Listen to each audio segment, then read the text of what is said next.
மக்களே, நம்ம திருநெல்வேலியில கோயம்புத்தூர் திருப்பூருக்கு அப்புறம் ஃபர்ஸ்ட் டைம் நம்ம நெல்லையில கடல் கண்டி கண்காட்சி போட்டிருக்காங்க.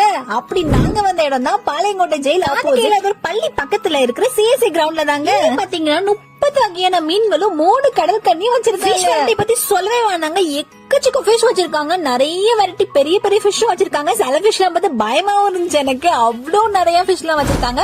எல்லாத்தையும் எங்களால கவர் பண்ண முடியல. சோ எங்களால முடிஞ்ச அளவு நாங்க கவர் பண்ணிருக்கோம். அவளை எதிர்பார்த்து கொண்டிருந்த நம்ம கடல் கண்ணி அக்கா வந்துட்டாங்க. சோ இவங்கள பார்க்கதாங்க அவ்வளவு கூட்டம். கிரௌட்ல ஃபிஷ் பார்க்க யாரும் வரல, நம்ம கடல் கண்ணி அக்காவை பார்க்க தான் அவ்வளவு கூட்டமா இருந்துச்சு. வந்து பெரியவங்க வரைக்கும் எல்லாரும் ரொம்ப என்ஜாய் பண்ணி கடல் கண்ணி அக்காவை பார்த்துட்டு இருந்தாங்க. சோ வீடியோ எடுக்கவே எங்களால முடியல. நம்மளும் அப்படி கடல் கண்ணி அக்கா கிட்ட 2-3 போஸ்ட் கொடுக்க சொன்னா அவங்களும் அழகா கொடுத்தாங்க. உள்ள பார்த்து முடிச்சு வெளியே வந்தோம் அப்படின்னா நிறைய குட்டி குட்டி ஷாப்ஸ், நிறைய ஃபேமிலி கேம்ஸ், அப்புறம் நிறைய ஃபேன்சி ஸ்டோர் நிறைய வச்சிருந்தாங்க. எல்லா ஷாப்பையும் விசிட் பண்ணிட்டு அங்க நம்மளும் ஃபேன்சி ஸ்டோர்ல கொஞ்சம் பர்ச்சேஸ் பண்ணிட்டு நம்ம ரைடுக்கு போயாச்சு. அங்க பாத்தீங்கன்னா சின்ன குழந்தைங்க இருந்து பெரியவங்க வரைக்கும் எல்லாரும் விளையாடுற மாதிரி ரைட்லாம் வச்சிருந்தாங்க. அதையும் நம்ம 2-3 ரைடு ஏறிட்டு விளையாண்டு முடிச்சுட்டு வந்துட்டோம். எக்ஸிபிஷன் பாத்தீங்கன்னா டிசம்பர் 15 ஸ்டார்ட் பண்ணிட்டாங்க. ஜனவரி 25 வரை இந்த எக்ஸிபிஷன் இருக்க போகுது. டெய்லி 4 to 10 மணி வரை இருக்க போகுதுங்க. சோ கண்டிப்பா உங்க ஃப்ரெண்ட்ஸ் கூட விசிட் பண்ணி பாருங்க.